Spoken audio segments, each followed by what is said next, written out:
Donc, nous allons commencer aujourd'hui le cours à distance. Donc, nous allons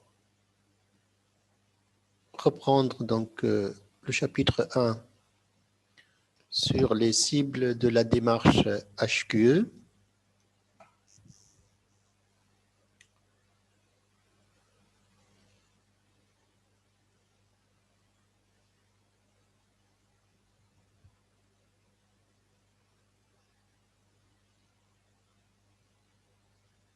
Donc, nous avons déjà présenté la dernière fois cette démarche haute qualité environnementale pour le bâtiment. Nous poursuivons la présentation de cette démarche.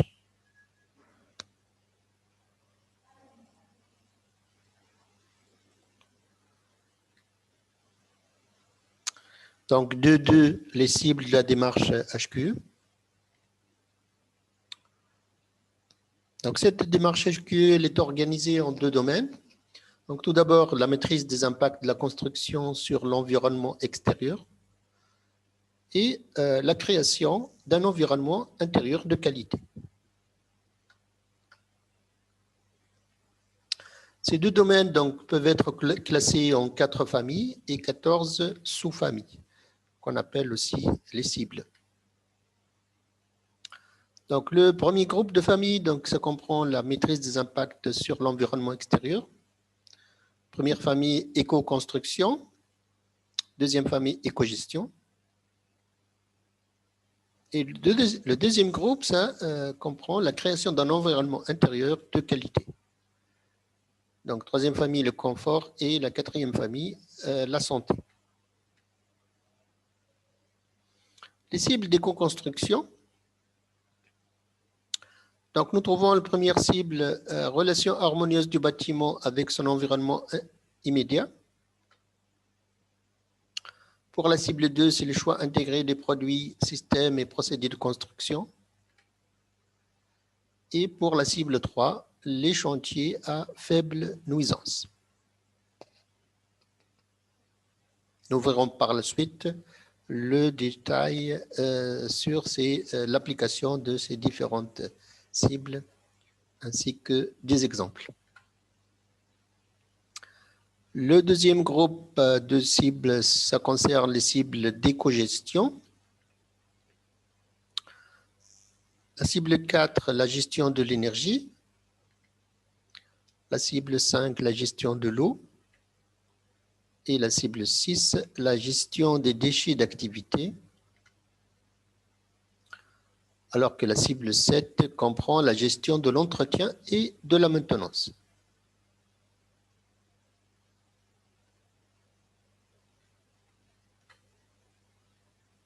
Maintenant, on passe aux cibles de confort. La cible 8, c'est le confort hygrothermique. La cible 9, le confort acoustique. La cible 10, le confort visuel. Et la cible 11, le confort olfactif. On passe maintenant aux cibles de santé. Le dernier groupe de cibles. La cible 12, la qualité sanitaire des espaces. La cible 13, la qualité sanitaire de l'air. Et la cible 14, la qualité sanitaire de l'eau.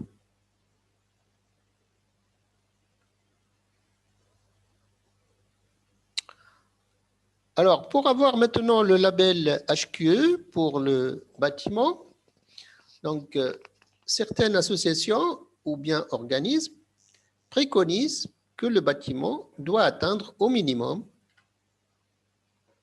3 cibles au niveau de base, 4 cibles au niveau performant et 7 cibles au niveau très performant. Donc, pour avoir ce label, pour que le bâtiment qui va être construit pourra afficher le label HQE, haute qualité environnementale, il faudrait quand même que cette démarche comprend au moins 7 cibles au niveau très performant. les autres 7 cibles pourront être au niveau de base ou bien au niveau performant. Alors, les performances ici relatives à chaque cible, bien entendu, pourront être étudiées ou bien délivrées par des certificats qui sont représentés par des performances telles que, si je prends le cas de l'énergie, vous avez les performances, par exemple, les classes 1, les classes 2, jusqu'à les classes 3, par exemple, pour être au niveau très performant. Donc, il faudrait que pour chaque cible, chaque domaine, il y ait un organisme, par exemple, qui certifie que ce domaine-là pourra être jugé très performant ou bien au niveau de base en donnant un intervalle pour certains paramètres pour chaque niveau de performance. Donc, par exemple, on reste ici dans l'exemple de la cible 4, la gestion de l'énergie. À titre d'exemple, si vous avez un bâtiment qui consomme des énergies d'origine primaire, c'est-à-dire des énergies fossiles, avec une consommation qui ne dépasse pas les 50 ou bien 55 kWh par mètre carré et par an. Alors, dans ce cas, on va classer ce bâtiment dans la catégorie des bâtiments à haute performance énergétique et, bien entendu, la cible 4 pourra être jugée au niveau très performant. Donc, on essaye de faire la même chose pour les autres cibles. Donc, on fixe un niveau de performance donné pour chaque domaine. Ça pourra être, par exemple, pour la pollution, le niveau de pollution, la concentration des polluants, donc une concentration max à ne pas dépasser. Ainsi de suite. Alors, on passe maintenant vers des exemples ici. Donc, premier exemple ici, c'est un bâtiment qui est intégré avec la nature. Donc, l'intégration avec la nature ici, bien entendu, ça va remplir les conditions d'harmonie avec l'environnement, avec la nature. On essaye de représenter l'emplacement du bâtiment à l'aide d'une photo aérienne prise ici, par exemple, avec le logiciel Google Earth. Donc, ce sont des photos aériennes qui sont prises par des moyens de vol dans l'air, par exemple, que ce soit des avions ou aujourd'hui, on utilise beaucoup plus les petits appareils qui peuvent survoler donc à basse altitude. Les drones, par exemple. Bon. Sur cette 10e figure, on voit bien ici un schéma de bâtiment qui peut être réalisé éventuellement et qui s'intègre aussi parfaitement avec son environnement. Donc, c'est l'esquisse d'un bâtiment bioclimatique pour lequel ce bâtiment il va s'intégrer avec le climat et l'environnement. Donc, comme vous voyez ici, par exemple, vous avez face au vent dominant, ce qu'on appelle ici les Mistral, vous avez une façade avec une superficie face au vent plus faible que la superficie opposée. Donc ça, c'est pour diminuer l'échange thermique lorsqu'il y a du vent froid, essentiellement.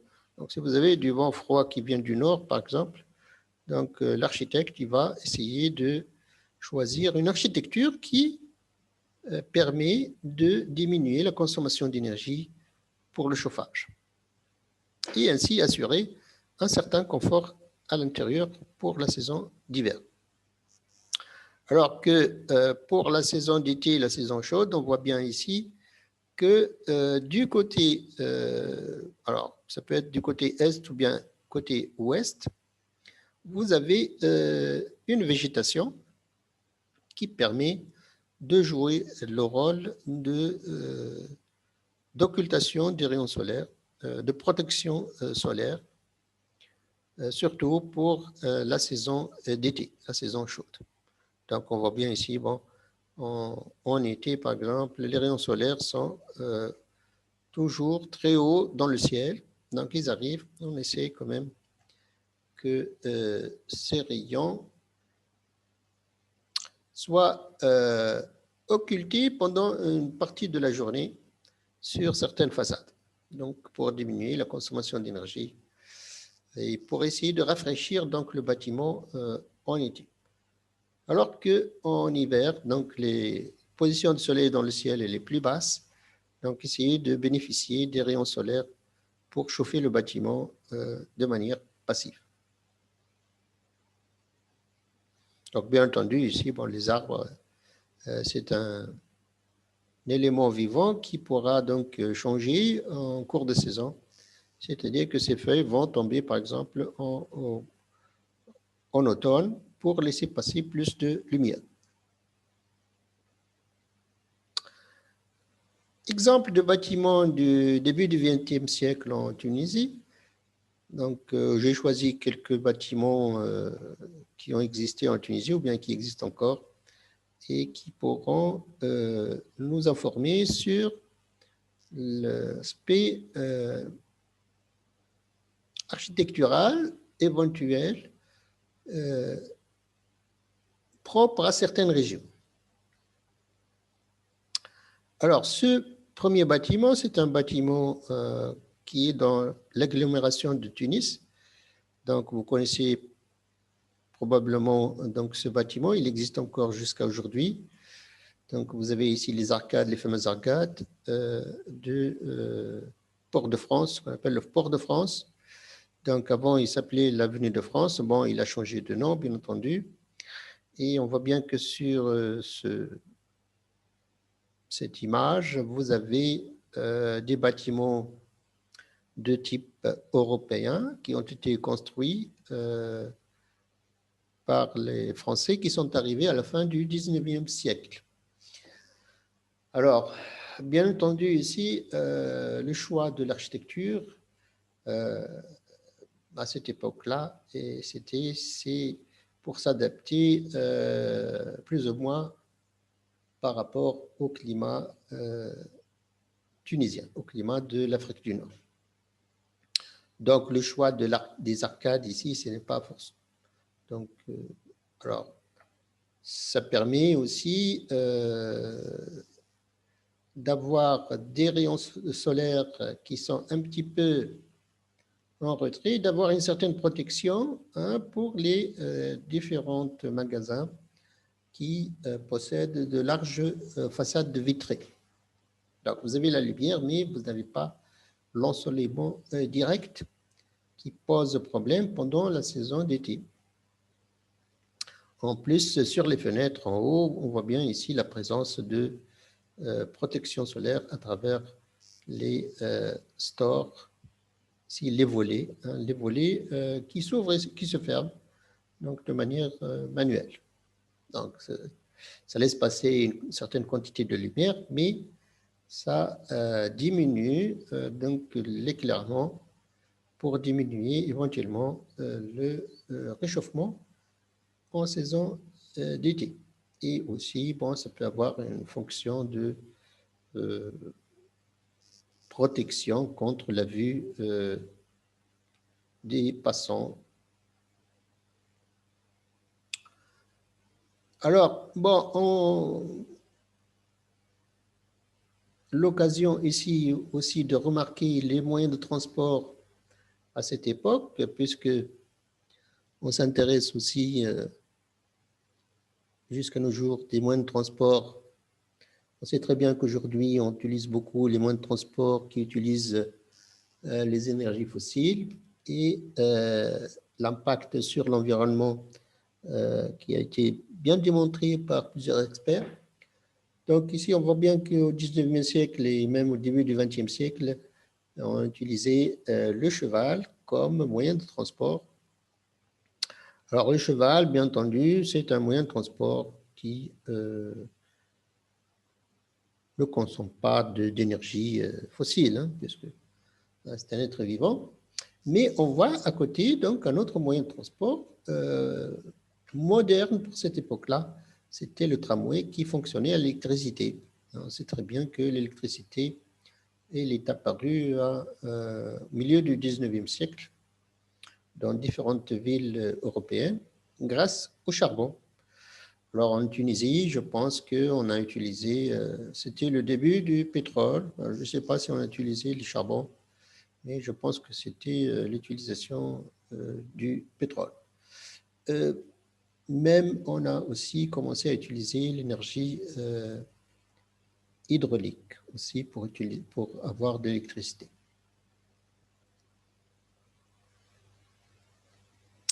Un autre bâtiment ici, qui est en dehors des villes, ça c'est un bâtiment qui a été construit donc, dans une région montagneuse, Indra. Donc ici, bon, c'est un hôtel, alors, je ne sais pas, hôtel ou bien caserne. Bon, le titre de la photo n'est pas très... Mais ce sont des bâtiments, un ensemble de bâtiments construits aussi, là aussi, à la fin du 19e, début du 20e siècle. Donc, on voit très bien ici l'utilisation du cheval comme moyen de transport pour cette époque-là. Et comme c'est une région montagneuse, alors la construction, bien entendu, de type européen avec les toitures en forme de V renversée. Donc ça, c'est une certaine type de construction qui permet au bâtiment d'être adapté au climat assez froid avec éventuellement des chutes de neige.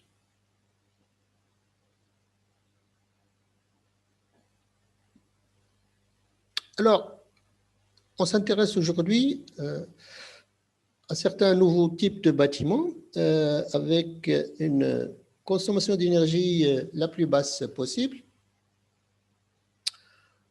Donc, sur cette figure-là, donc c'est un bâtiment moderne, donc qui a été conçu dans le souci de diminuer la consommation d'énergie. Alors, on voit bien ici qu'il y a plusieurs façades vitrées avec une avancée de toiture. Donc, ce sont des façades vitrées qui permettent de recevoir les rayons solaires pendant la saison d'hiver, la saison froide, et éviter les rayons solaires de la saison d'été, saison chaude. Donc, comme vous voyez ici, vous avez une avancée de toiture. Donc, c'est comme une véranda devant les façades. Un autre type de bâtiment individuel, cette fois-ci, donc construit dans un espace vert.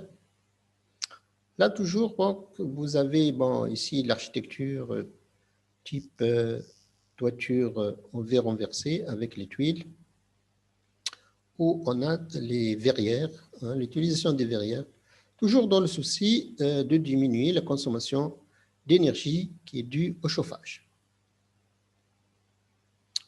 Alors, on remarque aussi qu'il y a une intégration de moyens de production d'énergie électrique sur la toiture. Donc ça, c'est ce genre de construction qui permet éventuellement de diminuer la consommation d'énergie dans les bâtiments.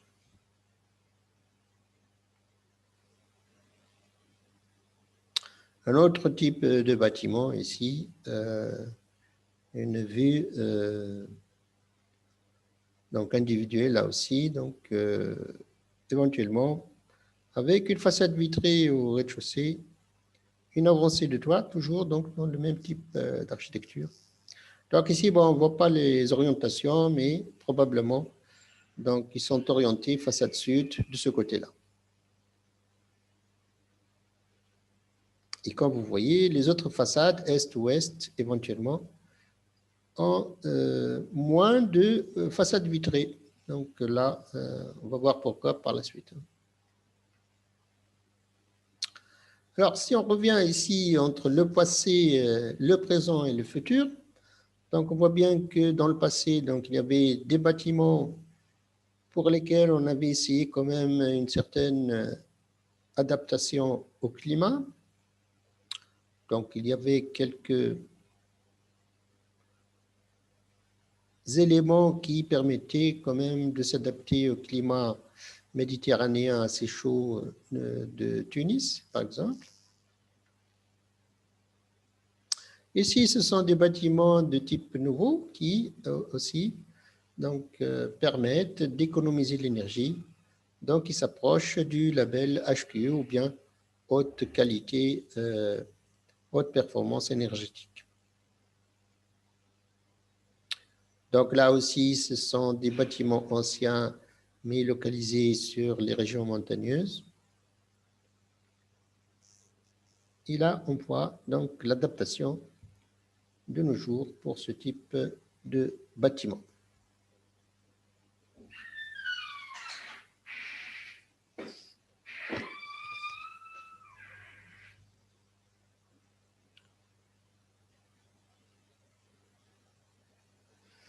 On passe maintenant aux présentations des cibles HQ.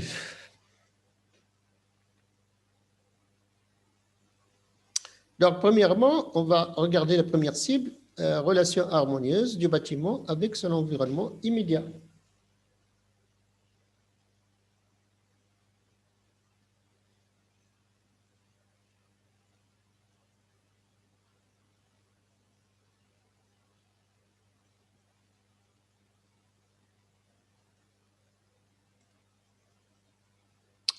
Alors, pour satisfaire donc, cette cible-là, nous proposons tout d'abord l'utilisation des opportunités offertes par le voisinage et le site. Donc, les opportunités ici, par exemple, si vous avez l'accès facile pour le bâtiment. La gestion des avantages et désavantages de la parcelle.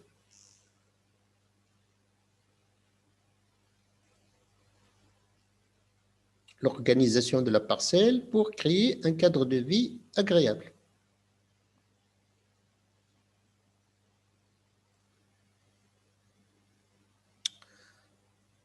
La réduction des risques de nuisance entre le bâtiment, son voisinage et son site. Exemple ici, donc, nous avons un bâtiment ayant fait l'objet d'une réhabilitation HQE. Donc, c'est un ancien bâtiment. Alors, ce bâtiment, alors, toujours pour la cible 1, si on regarde l'implantation, donc le bâtiment est implanté le long de la rivière qu'on appelle la Vienne, selon un axe nord-sud, relativement ouvert au nord. La route nationale RN ici est lointaine au nord, donc la position de l'accès par la route nationale donc, est indiquée ici par sa direction. Vous avez une habitation, une maison d'habitation au sud du bâtiment, bien de la parcelle. Il y a aussi un chemin d'accès à la rive au nord. De plus, la rivière donc, à l'est et la voie communale est à l'ouest. Donc, il y a l'existence d'une rivière tout proche du bâtiment. Vous avez un accès soit par la voie communale, soit par la route nationale un petit peu lointaine au nord, avec des routes secondaires, bien entendu.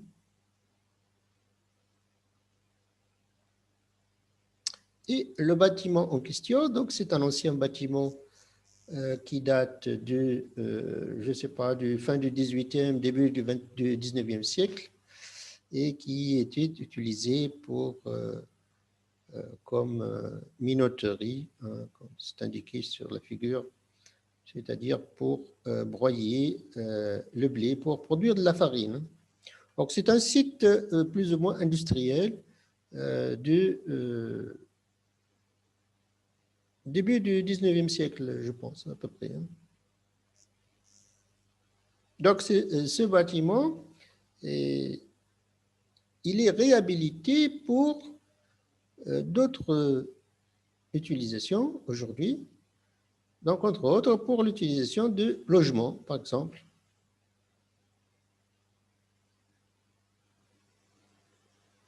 Donc, ça reste quand même un site en quelque sorte historique.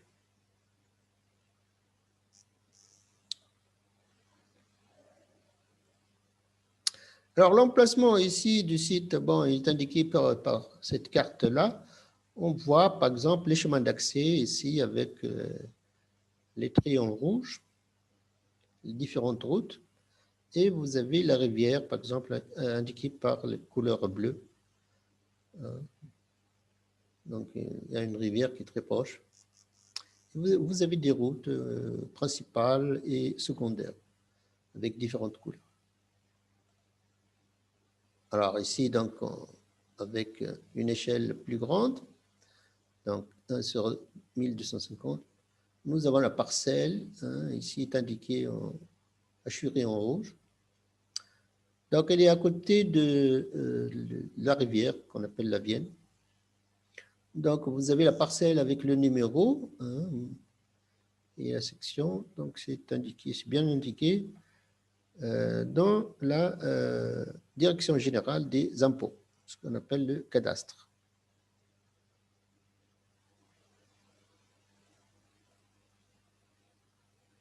L'organisation de la parcelle, donc, pour créer un cadre de vie agréable. Donc, ici, donc, cette réhabilitation du bâtiment, on essaie de recréer la vie d'atelier, c'est-à-dire offrir des surfaces importantes de vie commune. Donc, on a des logements de proximité. Par exemple, une réception de clients. Donc, ça fonctionne comme un petit hôtel. Donc, vous avez ici 4 étages, rez-de-chaussée plus 4 étages. Donc, ça permet aussi d'héberger des étudiants pour l'échange Erasmus. Donc, l'échange entre différentes universités. Donc, ça, c'est localisé dans le 2e et 3e étage.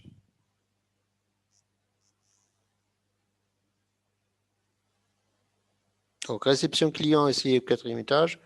Bon, les hébergements des étudiants au 2e, 3e étage. Donc, dans ce bâtiment, on prévoit aussi des lieux de détente et d'exposition, une terrasse au bord de l'eau et éventuellement aussi une promenade au fil de l'eau. C'est-à-dire qu'il va falloir prévoir un garage pour les bateaux dans une écluse. Donc ici, c'est un garage pour petits bateaux afin de prévoir des petites balades sur la rivière qui se trouve à côté. Et vous avez aussi une bibliothèque et une salle de lecture au 4e étage. Donc tout ça, c'est le cadre de vie dans cet atelier ou bien ce bâtiment rénové.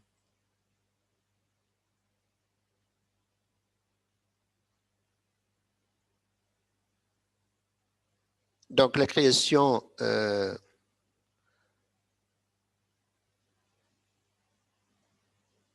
d'un bureau d'études intégré qui facilite la transversalité des études et le confort de travail en atelier.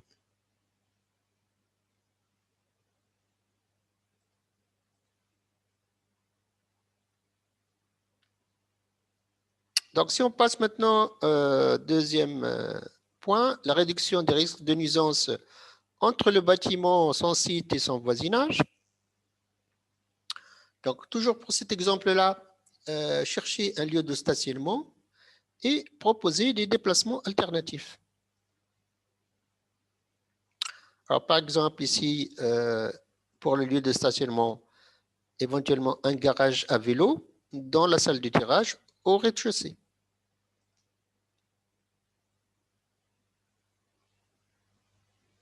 Pour les déplacements alternatifs, il y a la gare de TER qui est proche sur la voie de la route nationale.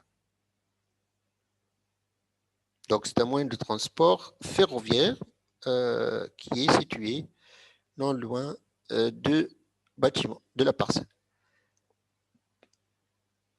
La préfecture, elle est située à 30 minutes.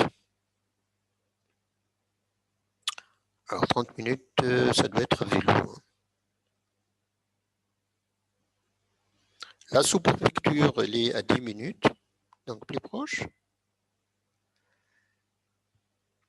Ensuite, bon, on essaie de créer une cuisine qui est équipée afin de maintenir sur site le personnel à l'heure de déjeuner. Bon, comme il y a du personnel qui travaille dans le bâtiment, donc pour l'hébergement, bien entendu, il y a du personnel qui n'habite pas dans le même bâtiment, mais qui, pour les maintenir sur le site pendant la journée, donc on essaie de créer une cuisine équipée dans ce sens-là.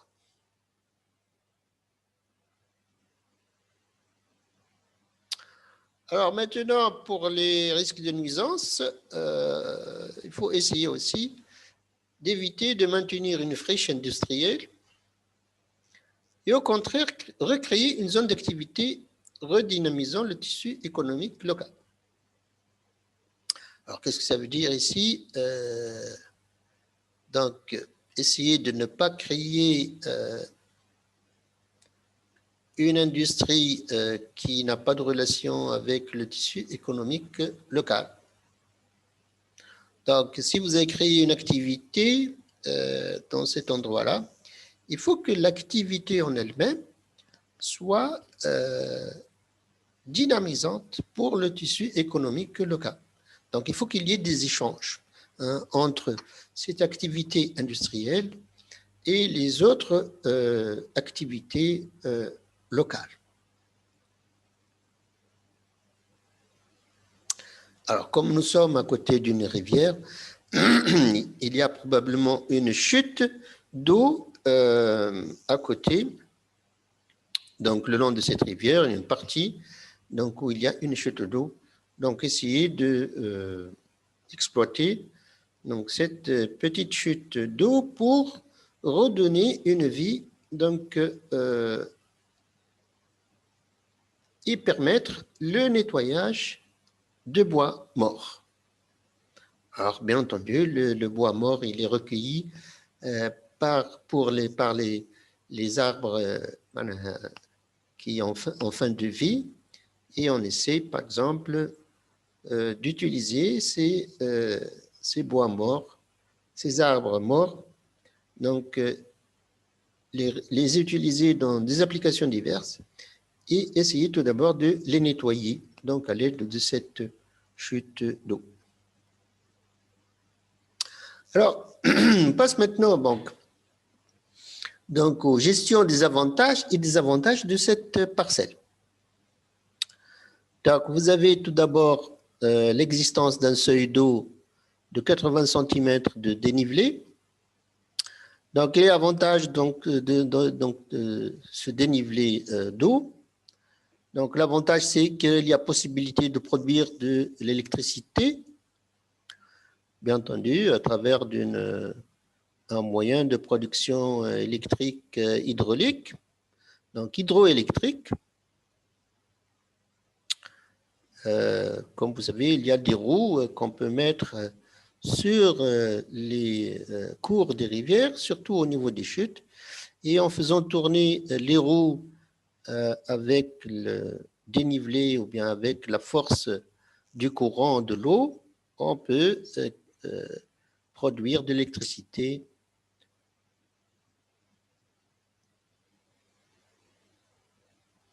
à l'aide du phénomène d'auto-induction. Donc, il faut quand même une petite installation,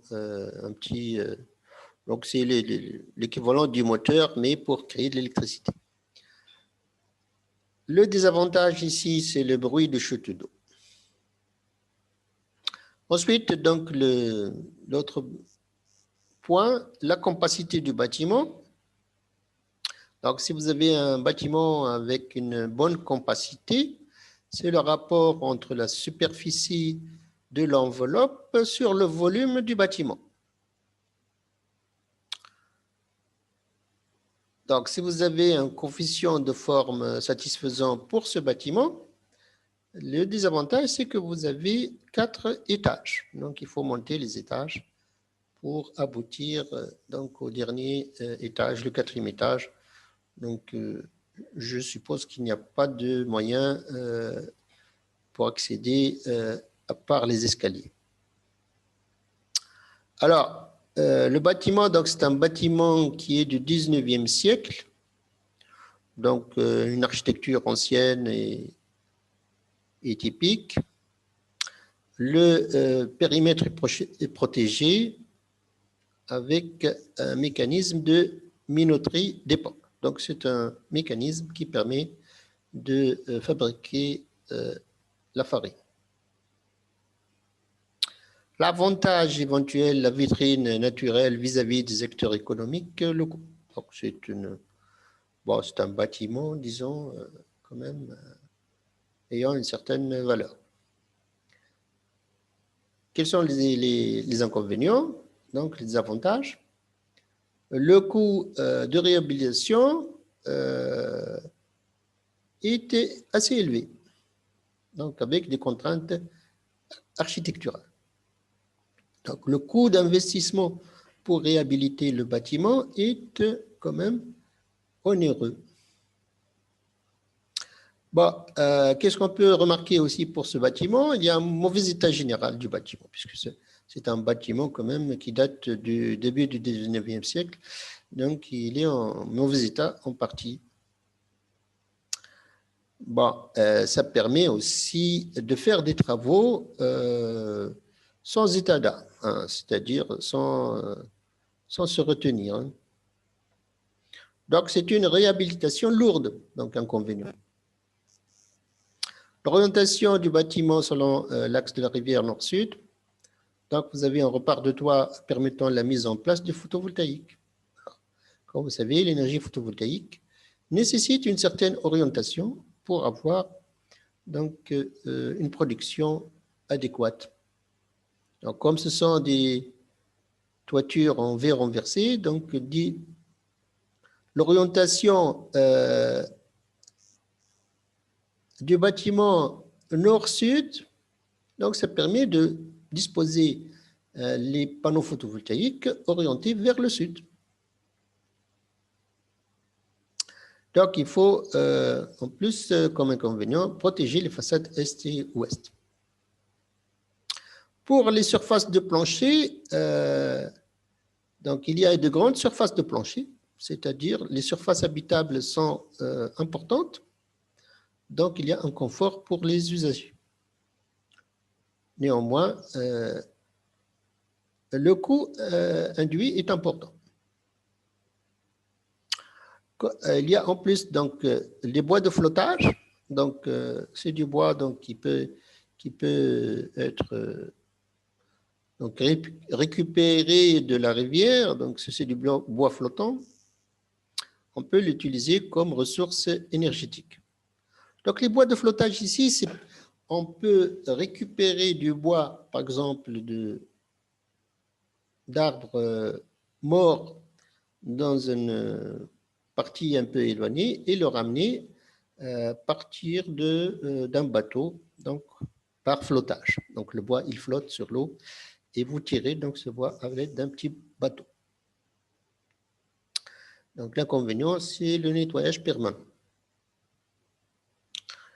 Alors pour la rivière, donc comme elle a des températures entre 12 et 18 degrés toute l'année, donc on peut l'utiliser aussi pour avoir une ressource énergétique en utilisant une pompe à chaleur avec un échangeur RO.